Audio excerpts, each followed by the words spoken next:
Okay, hello folks. Uh, today I found something new about Vlookup functionality that I was not aware of, and then I would like to share it with you.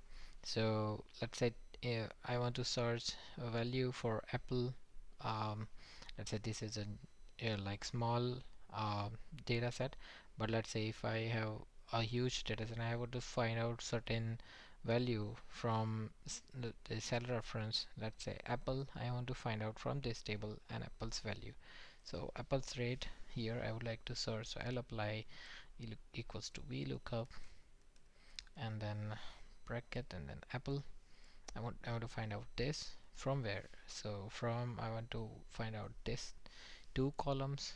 I'll select comma, and after this column, what's the index number of the column from which you want the values to appear. So I want this is the first and this is the second. So I want the values to appear from the second column.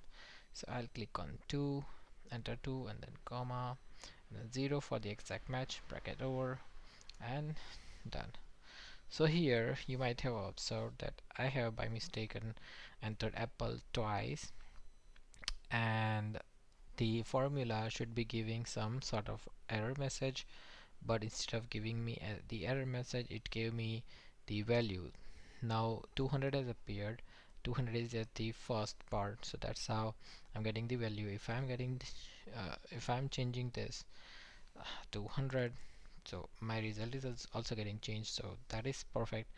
But then if let's say intentionally I'm putting something, so then it should say some sort of error, or what should we do? So I found out this one. Let's say I am cutting this one and I'm putting it over this one. Okay, so this is the first now. So what VLOOKUP does is if it matches multiple items, then it searches for the first item in the list. So as this is the first item, and if I'm changing it now to let's say 50, so this is changing. So that's how I learned this VLOOKUP functionality today. Hope you are also learning new things. Bye.